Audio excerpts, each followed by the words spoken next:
What is up, everybody? Welcome to another edition of Drive for Show, DFS for Dough, here on RotoGrinders. Happy to be with you, talking another week of daily fantasy golf. We've got a big tournament this week with the Memorial, so we will talk about that here for you on a Tuesday night. Of course, to help do that, you've got myself, Justin Van Zuiden, aka STL Cardinals 84. Got Mr. Derek Farnsworth alongside as well. Noto, what's going on? Yeah, not much. Sorry, I'm a little late. Had to get stuck in traffic. But yeah, doing good. I'm excited for the next 2 weeks. Memorial, US Open, going to be fun.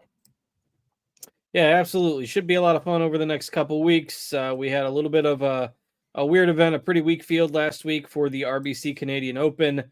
And I put old Bobby Mack in my GPP article 2 weeks ago, but not last week. I think we still talked about him on the show, but the week I put him in there, he missed the cut.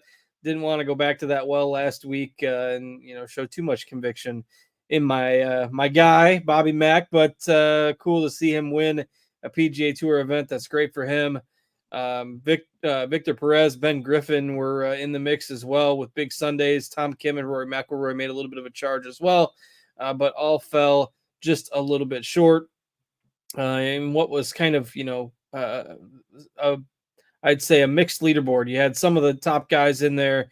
McNeely was touted a good bit last week, and Connors and McIlroy, but then McIntyre, Griffin, Perez, Ryan Fox, T7, another tournament where he was up at the top at the beginning. Mackenzie Hughes in there as well. So it was a little bit of a hodgepodge of a leaderboard. Not the most impressive week for me one way or the other, but any takeaways from last week for you? Yeah, I mean, I wish McNeely would have got off to a better start. 74 on Thursday and then bounced back with 65, 66, 65. But yeah, finished top 10 there at McIntyre. A guy that's easy to root for. Fun to see him finally get it done. I wish I would have been on him. But yeah, kind of I don't know. There were some big names up towards the top of the leaderboard. It just never felt like they were really in contention on Sunday. Yeah, I mean, they were always a handful of shots back, and it took big rounds even to get them in the mix there. So I kind of felt that way as well. So guys like Sam Burns, Keith Mitchell rounding out the top 10. And then, of course, we had a lot of guys play the U.S. Open qualifiers on Monday, which were 36-hole qualifiers for guys who are not automatically exempt into the U.S. Open. There were some headlines from that, but we've got I went through and highlighted all the players that played in the U.S. Open qualifiers that are in the field this week. So that would be Davis Thompson, Cam Davis, Adam Svensson, and Seamus Power and Matt Kuchar. Those guys all earned spots in the U.S. Open. And then Chris Goddard was the only guy that's in the field this week that played in the qualifying, but he just missed out. There might be another one or two that I missed. Those are the names that at least stood out to me from the qualifying results. So, if you're worried about fatigue being a thing, some of these guys played 36 holes on Monday. Kind of bummed for Adam Scott, who barely missed out on qualifying. Cam Davis got in over him, made a couple big putts in their playoff. And I think they said that is going to end Adam Scott's streak at 91 consecutive majors, I believe. So it kind of stinks for him. Yeah, I was going to bring him up. If he was in the field this week, he would have, gotten enough points to automatically get in. But instead, we have like Brandt Snedeker and some other random guys. Nothing against Sneds in particular, but I don't get why the 60th player in the official World Golf Rankings isn't in this field. But anyway, yeah, that's kind of always a fun sweat. The longest day in golf, everyone's fighting for those few positions for the U.S. Open.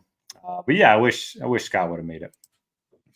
Yeah, I agree. And again, if Cam Davis doesn't make about a 25-footer in the playoff, Scott would have been in anyway. But tough break for him. And as you mentioned, he's not in the field this week, so he won't be in the top. I believe it's the top 60 in the World Golf Rankings after this week are guaranteed into the U.S. Open. But he will fall short of that since he's not playing this week. Anything else from last week or Monday before we turn the page? We jinxed Alex Noren. At least I did. Finally missed the cut there. Finally missed the cut, and wasn't, like it was on the number. I think what he end up finishing, maybe it was just a couple strokes back. He had a decent finish on Friday that got him within a couple of strokes of the cut line. He was pretty well outside it most of the day. So tough break for him. Tigala also missed the cut last week. Trying to think of, there wasn't a whole lot as far as big names. Cam Young. Doug Gim withdrew. So that was, one as well. But otherwise, probably good to turn the page to the Memorial this week. Another elevated event with a cut. So I believe there's 73 golfers in the field right now, and they will cut it down to the top 50 in ties after the second round. These have not been good to me so far this year. We'll hope that one finally breaks the right way. I mean, only 20 guys are getting cut. Surely one of these times I'm not going to hit all the guys who just crater, but we'll see. So that brings a strategy element in. Muirfield Village is the host course. Was renovated like 4 or 5 years ago. And ever since the renovation, it was always a difficult course, but it's played super difficult since then. So tough course. Should be a nice primer for the U.S. Open next week. I mentioned last week that they switched the dates on the calendar. This used to be before the Canadian Open, but they've switched it and made it an elevated event prior to the U.S. Open, which helps keep a stronger field than maybe you otherwise would have the week before a major. But what do we need to know about the course? Yeah, one of my favorite courses, Muirfield Village in Ohio, par 72, just under 7,600 yards, designed by Jack Nicklaus. The last 3 years since the renovation, it's played as the 5th, 8th, and 10th hardest course on the PGA Tour, and that includes majors. So it's going to be very difficult. Narrow fairways, tree line fairways, difficult bunkering. Water's in play on 13 holes. The greens are pretty small, 5,000 square feet on average. The rough's going to be extremely thick, 4 inches, with a mix of bluegrass, rye, and fescue. And last year we saw the field only hit 52% of greens in regulation. So that kind of places an emphasis on iron play and on around the green play. I will note that the, scrambling around here is going to be a little bit different than, a lot of the courses. It's just a lot of thick rough. So it's not, the tricky tight lies that you're going to see. Some of the ones that Victor Hovland struggles with. That might be why he's had so much success here in the past, is just the thick rough. You kind of just chop it out. Not a lot of creativity behind the around the green play here. But yeah, a lot of long irons. It's going to be difficult. It's going to test all aspects of the game. I think ball strikers are going to have a big advantage. If there's one stat that I'm willing to overlook this week, it's probably going to be strokes gained putting. We saw Scotty Scheffler miss the playoff by 1 stroke last year, and he lost 8.5 strokes putting. I know he's kind of a unicorn when it comes to his tee to green play, but I thought that was a very interesting statistic. And then kind of looking at bogey avoidance, success on long courses, success in, strong fields. And you can get all of that on the rabbit hole if you want to check that out. Yeah, absolutely. The tools that we partnered with Betsperts Golf. And so you can check that out, their rabbit hole tool, all sorts of statistical breakdowns and stuff for you. And you can find some good nuggets in there for sure. We generally pass along 1 or 2 of those here or there, but you can get full access to that over at Betsperts Golf. All right. I totally agree on the nugget stood out to me as well about, guys basically hitting just over 9 greens in regulation per round last year, which, that's if you're going to have to scramble 50% of the time. It definitely places more of an importance on around the green game this week. That's one thing that since the renovation, maybe I am prioritizing a little bit more here. The course just plays so tough. So again, should be a good primer for next week. Strong field and should be a lot of fun. So let's go ahead and dig into it this week. The pricing structure has shifted around a little bit on DraftKings again this week. We don't have the 5K floor this week. We have a 6K floor for pricing, but the top guys are also maybe depressed in salary just a little bit. I think one of the events we saw Scheffler at like 13.3. This week he's 12.5. And there are some guys in the 6K range that are rosterable. So I don't necessarily think this changes a whole lot in terms of the way you look at the slate. And plus with the limited cut, more people will tend to go stars and scrubs. And, Scheffler at this point, I've tried to find a reason to fade him, like seemingly every week lately. I'm just not going to do that anymore. Like the birth of his kid couldn't slow him down. The ridiculous fake arrest couldn't slow him down. He's just a robot. So I'm going to stop fighting it. Obviously, you mentioned it. He lost all those strokes putting here last year and still almost won. I mean, his metrics are off the charts, and now he's putting it at least better than he was, a year ago at this time. And he's not 13K or 13.5K, he's 12.5K. You just got to assume he's going to be in the mix. 12 events, 11 top 10s, just ridiculous. So I'm done trying to fight Scheffler. He's the number one guy. So if you want to, if you think I'm a jinx, then there you go. There's the reason to fade him. But we've also got Rory at 11-1, Schauffele and Hovland above 10K. We're placing emphasis on, around the green. Maybe that makes you a little bit more nervous with Hovland, but your thoughts on those top four? Yeah, like you mentioned, I mean, the start of the year, I was saying just play Scheffler every week until he gives us a reason not to. And then I started, second guessing that with the baby and all that. So I'm back on Team Scheffler. If he's only 30%, I do think it's going to be a little bit higher than that. But if not, I'll be overweight on the field. You mentioned all the top 10s. I think he's got 10 in a row. He hasn't finished worse than T31 since October of 2022, which is kind of crazy. And then back-to-back third-place finishes here. So give me all this Scheffler this week. No issue with Rory. He doesn't have the best track record at this course. Did finish top 10 last year. But I don't know. It just seems like Scheffler's so much safer, and there's not a huge gap in price and ownership, at least not as much as I would think there would be. Xander today in this press conference was just all smiles. I don't think I've ever seen him that happy. So, he's definitely riding the momentum from his first major win. Not sure how he's going to play after that. Maybe he's been grinding. Maybe he's been taking time off and enjoying it. It's always hard to tell when golfers get, a huge win, biggest win of their career. And then Hovland, like you mentioned, the around the green scares me a little bit, but with the thick rough, he does seem to do better chipping out of that stuff than the tight lies. So if I'm prioritizing one, it's definitely going to be Scheffler, but I think you make a case for anyone up here. Yeah, we're on the same page there. I would, prioritize Scheffler. You can sprinkle in the other three if you want. But then I'll be going down into the 9K range. Morikawa is the guy that I've basically been on every week, and I didn't play him at the Charles Schwab. Came back with another fourth-place finish. So, I mean, he's proven that even on these longer courses now, he's on. If it wasn't for Scheffler, he's basically been one of the most consistent top-end guys. Obviously hasn't won this year, but his last 5 starts, 4 top 10s and a 16th. So you got Morikawa in here. You've got Cantlay in here with great course history. You've got Thomas, who's been playing well, Fleetwood, Matsuyama, Oberg, all these guys in the 9K range that you can certainly make a case for this week. I'll go back to Morikawa.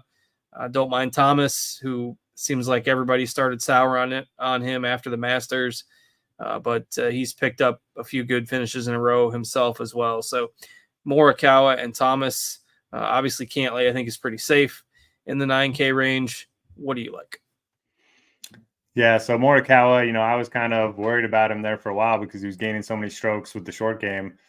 But last 2 starts, he's gained over 15 strokes ball striking, so he's back to striking it well. The short game's kind of sustained itself as well. If you remember, he won an event here in 2020, the Workday. It was like the week before the Memorial when they, couldn't find enough courses. So he clearly likes the course. He also finished second in 2021.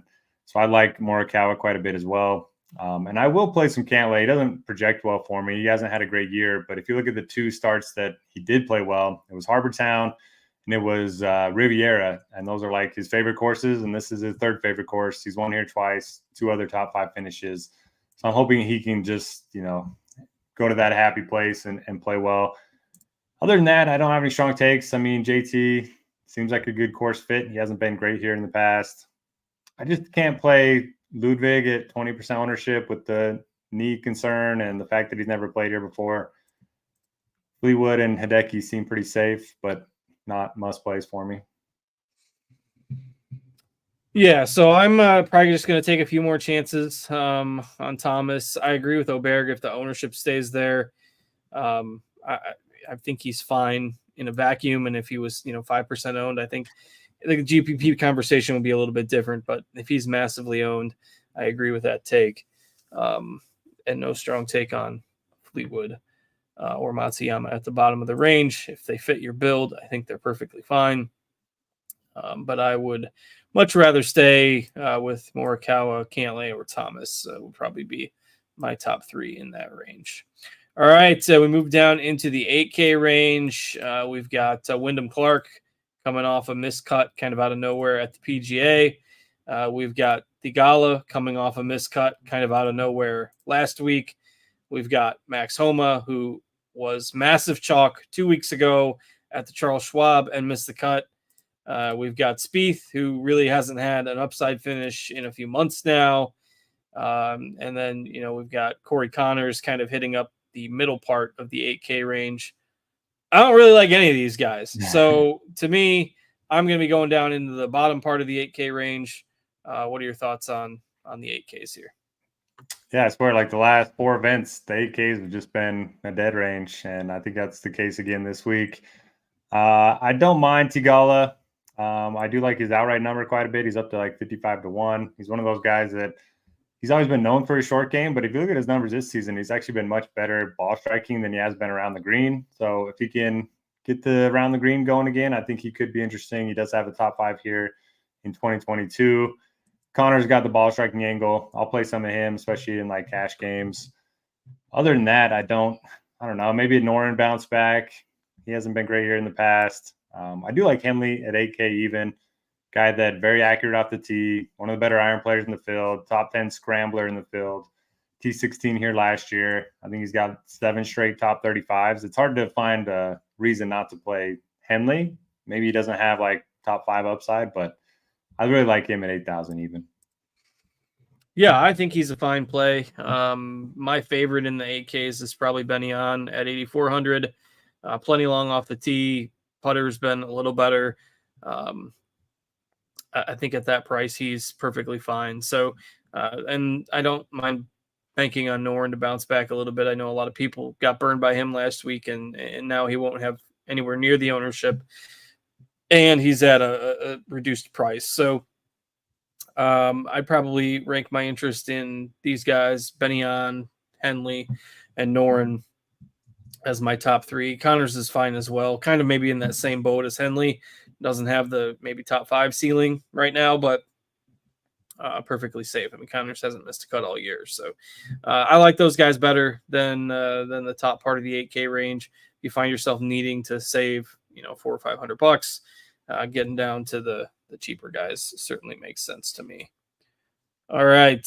I will let you have first crack here. Let's talk about the mid to upper 7K range. Lots of golfers in here. There's probably, there's 73 in the field, and let's see, there's like 12 of them priced between 7,500 and 7,900. So hopefully something stands out in there. Yeah, a lot of big names in the upper 7s. I mean, Tony Finau, Shane Lowry, if they were in better form, they would be high 8s, low 9s, maybe. They both very good at difficult courses. Lowry's been very good on Jack Nicklaus designs. Both of them have a pretty good track record here. And ownership's not going to be too bad, especially on Lowry, at least at the moment. So I'll play some of them. My favorite play in the range is going to be Siwoo Kim.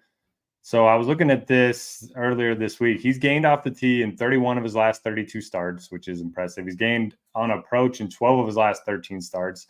He's finished in the top 20 in 4 straight years at this event, and he's been in awesome form pretty much all year. So I like that 7,700 price point a lot. Denny almost won here last year. I'll play some of him.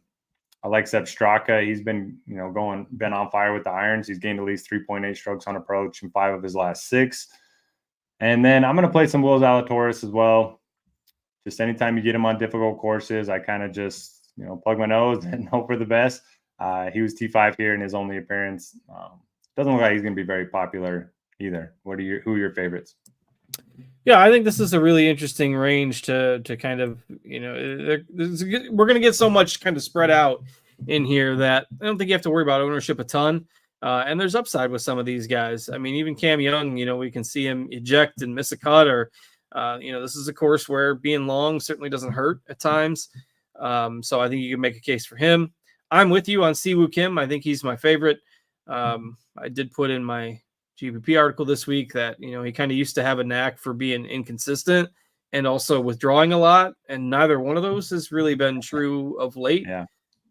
He's become a lot more consistent over the past, say, 18 months. And he hasn't, withdrawn after lock in a while. And I'm totally sorry if this ends up being a jinx. You got the clip. You can all blame me if he withdraws this week. But and you look at how he performed. I mean, he's another one of those guys, just tends to do play the same courses well every year. And his last 5 trips here, he's gained like 35 strokes over the field. So Siwoo Kim at 77, definitely my favorite. Don't mind the calls on guys like McCarthy, Straka, and Zalatoris for GPPs. But yeah, I'll probably have the most exposure to Siwoo Kim, maybe a little bit of Lowry as well. So interesting range for sure. And I like those guys, a little bit better than, say, although I think Tom Hoagie is perfectly fine at 7,400. I mean, the bottom part of this range there's still viable golfers in here as well. It gets to be so condensed. I mean, we're talking about like one guy at each $100 level in the 8Ks, but now there's about 25 golfers in the 7Ks total. So, you got Seabez at 7,300, who's got top 20 finishes in 3 of his last 4 starts. Harman seems pretty cheap there. I didn't dig into him a lot, but Noto can always talk about Harman. So Seabez is probably my favorite in the lower part of the 7s. Anything else you like here at or above 7,000? Yeah, I like Seabez too. I like a decent amount of short hitters this week just because the course is going to be so firm and fast that I do think you're going to get a lot of rollout on your drives, and accuracy is probably going to be just as important as distance. So I don't mind Seabez. Same with Harman. He's gained 10.8 strokes on approach the last 2 starts. That's kind of what you look for when it comes to Harman. If the irons start heating up, probably going to be a good finish coming up soon. At the very bottom, I like Lucas Glover. He's a top 15 ball striker in the field, and he's been pretty good around the green this year. He might lose 8 strokes putting, but 7K, willing to take the risk there. Then the last guy, probably Billy Horschel, your guy. He's been playing better. He's won here before. Well, sure, around the green, man. He can chip it in with the best of them. Yeah, the magic. He's got the magic beans. So I can't hate on it too much. Everybody knows I'm not playing him, but I can't hate on it as much as I normally do. So, one other guy. Kurt Kitayama. I think nobody's going to play him. He's 0 for 2 here. But last 5 events, he's gained 7, 4, 2, 6, and 6 strokes ball striking. And, I mean, he won a signature event last year. So I think he could be sneaky at 7K. Yeah, which remind me what he won. I'm forgetting off the top of my head. He won the API, which is a Nicholas. No, that's not a Nicholas design. That's a Arnold Palmer design. All right. Not much else above 7K for me. And again, our floor is 6K this week. So we don't have anybody in the 5s, but at least the 6s are, there's viable golfers in here. I mean, again, only, a quarter of the field or so is getting cut. And you've got Pendrith at 6,700, Schenk at 6,600. Davis Riley just won a few weeks ago at 6,400. My favorite, I think I'm leaning into the bomber angle somewhat. I think you got to be able to score on some of the par 5s here. So my YOLO GPP guy this week is Knapp. I think you could put Goddard up in that mix as well. Again, these are guys that you're not going to get, you're not getting an elite play down here. It's the reason why these guys are in the 6Ks. But Knapp is the guy that I am rolling with in some GPP builds. I think you could go with somebody like Schenk if you're looking for a little bit safer of an option for cash games or something like that. But you can at least make a case for guys down here. Davis Thompson, we all know that I usually like him, but he did qualify for the U.S. Open on Monday. So maybe there's a little bit of fatigue there. But what do you think about the 6Ks here? Yeah, I want to play Davis Thompson, but you mentioned qualifying for the U.S. Open. He's also the highest owned guy in this range, which is a little scary. But, I mean, if you look at the Vegas odds, he's like way below anyone else in their outrights. So, I don't know. If the ownership goes up, I probably won't play him. If it stays where it is, I'll probably play some. You mentioned Schenk. I don't mind that. He's been pretty consistent, and he's got 2 top 30s here in a row. Taylor Moore, probably good bounce back spot after missing the cut of the PGA Championship. Not a whole lot. William in the chat, I apologize for talking about your boy Snedeker. I'm actually on Team Snedeker these days because he shaved his head. So he's like. So I was just interpreting that comment. So was that being critical of you for taking a shot at Snedeker, or did Adam Scott actually take a shot at Snedeker? I'm guessing. I don't think Adam Scott said anything. I was just trying to pick somebody at the bottom here. I don't know how he got in. Is the point I was making. Who, Snedeker? Yeah. I mean, I think it's a sponsor invite. Yeah. Yeah. Do you see he shaved his head? No, I didn't. That looks like Stuart Sink out there. I gotta try to Google an image now because I didn't. Let's see. So it's so hard to find without a hat. Well, anyway, we'll find it. We'll find it later. It'll be my to-do list. Ryan also in the chat says he likes Tony Finau this week. Certainly no issue with Finau. Looks like he's going to be somewhat popular again. I don't really have a strong take on Finau, and I cannot remember whether you mentioned him or not. Yeah, I like Finau. I posted the Sneds picture in the chat if you want to click on that. All right, this is riveting content here. Sneds, Chrome Dome from Brent Snedeker. Wow, I probably wouldn't even recognize him. Maybe with a close-up of the face. But definitely it was a face that you knew from the hair in the past. Yeah.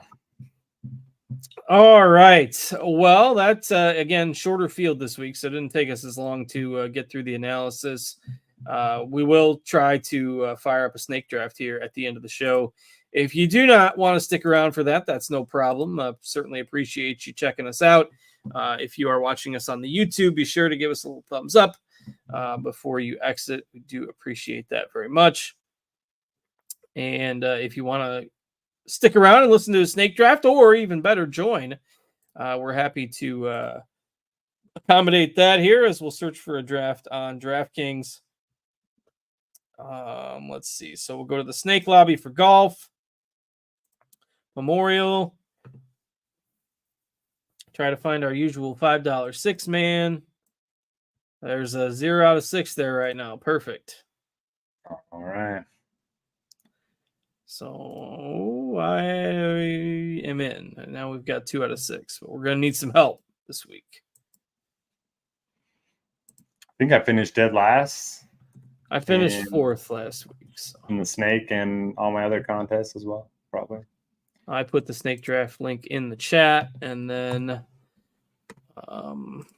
was one of the regulars that won last week, but now I can't remember who it was, and I'm going to pull it up to give them their proper credit. Oh, it was Yaz's Army, won last week comfortably, very comfortably. Tigala was his only miscut. He had Bobby Mack and Ryan Fox. He just drafted my guys, Ryan Fox and Bobby Mack, and I didn't get in on the fun. And we're full already. All right, who do you got in the finals? Boy, that's really tough. I guess Boston. I do worry about like Boston having hosted basically their way to the finals, playing a bunch of injured teams, but yeah, I don't know. Yeah, I bet on the Mavs just because I didn't like the number on the Celtics, and I want to root for them, you know. Yeah, but Boston should win. Well, Jason Tatum is from St. Louis, and he's a big Cardinals fan, so I'll root for this. I don't have a real rooting interest. So. All right, I will share my screen here. Hopefully it doesn't glitch. It hasn't happened in a while. What happened in the NHL game last night? I just saw everyone tweeting about it. I did. Edmonton won to make the finals, but I didn't know of anything. There's a not safe for work video out there if that's what you're referencing, but maybe that's that everyone was just super jazzed up about something. All right. I think it's sharing my screen. I've got the 5th pick for the 1000th week in a row. I swear to you, it's been every week, and this is at least a month. I give 5th pick every time. You're gonna get your boy Morikawa. Yeah, he'll probably I'll be stuck with Hovland and boring old Cantlay there. Somebody will probably snap Morikawa up from under my cold, dead hands. That's okay. Looks like everyone in the draft is a listener of the show, I believe. So this should zoom by. Last week's was pretty slow pace, but I think we should go pretty quick. All right, big decision from Chris Eyre. It was whether or not he wants to upset me or whether he wants to play nice. I hope he takes Hovland because I don't want him at 6. Turds. Oh. Man, this area this is no fun to pick. I guess I have to take Cantlay on his course history, but Not the start I wanted. you don't like JT, so definitely just so don't take him from me. I like JT as well. I don't want both of my guys to get snapped up from under me. All right. So before I forget, so I'm out next week. I planned a vacation without realizing. Usually, I figured the U.S. Open was the following week. Not that I would absolutely, drop everything to make sure I'm around for the U.S. Open, but it was unintentional when I planned the trip. So we're going to try to get Hondizel on next week in my absence, and I'll be back the week after. But if you're a premium subscriber over at RotoGrinders, I'll still have my written content next week. So. Maybe I'll try to get somebody else on the show next week too to help fill the void that you're leaving. It's not a hard void to fill, I'm sure. But go for it. Man, I don't know how Dave Potts does the baseball article 5 days a week all year. His son got married, and so I filled in like 5 days the past couple weeks and the weekends. So I basically did 5 days a week for like 1 week, and my writing hands are tired. Yeah, but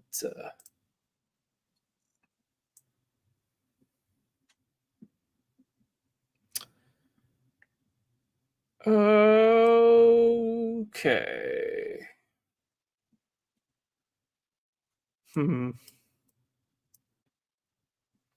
Go for the Noren bounce back here. Haven't been able to get over to the draft board. This has been zooming by so quick. There we go. See, there's such an advantage with Scheffler, and then you still got Homa and Benny on.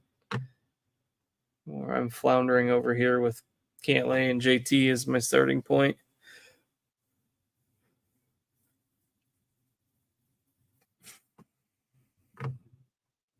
Hovland, Matsuyama, Tigala, and Siwoo Kim for Noto so far. We're zipping into round 5 here. I'll leave Horschel for you. Yeah, you just go ahead and do that. Because he'll still be there for you.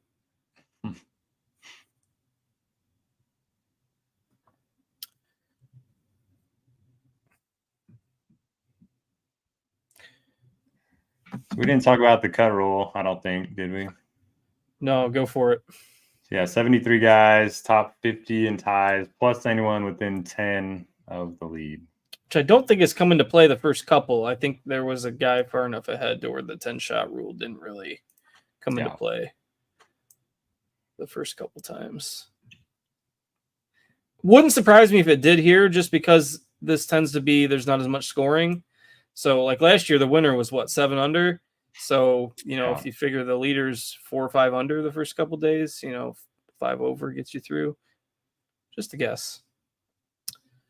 It's one of those weeks where you can lose points on the weekend if your dad's real bad.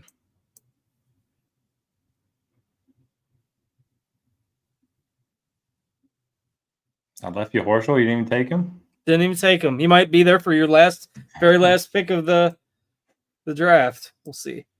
Probably not.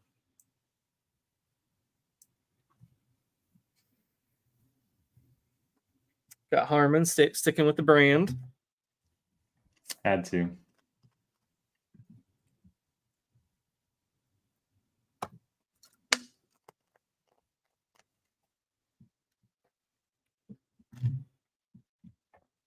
So we're going to St. Louis this week. Obviously, we're going to see a couple Cardinals games, but St. Louis has a new MLS team they started a couple years ago. The youngest does not want to go watch soccer, but just me and the oldest are going to go see a St. Louis soccer match.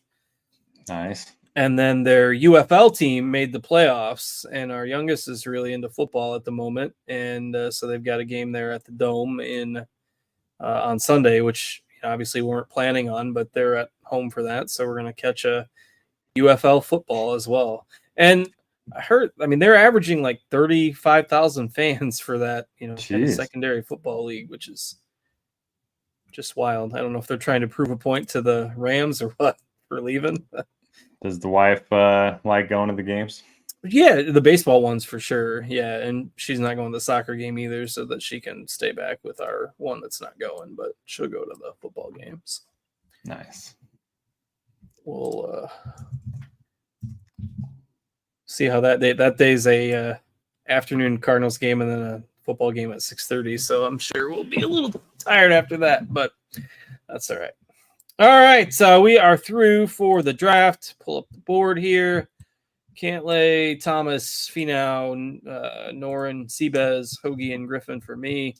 Hovland, Hideki, Tagala, Siwoo Kim, Zalatoris, Harmon, and Kitayama for Noto. So, all right. U.S. Open next week. I will be gone. Noto and some guest hosts will keep the ship steady in my absence. I'm sure they'll do just fine. And I will be back after a 1-week break. Noto, anything before we get out of here? No, it should be a fun week. We'll have all our stuff up and hop in the Discord if you have any questions. Yeah, rotogrinders.com/Discord. We've got a golf channel there. You don't have to be a premium subscriber to access it, but you just have to be a RotoGrinders member, and lots of fun to hang out and sweat the golf in there as well. So thanks to our producer, Steve, for helping us out as always. Thanks to Noto for joining me. I'm Justin.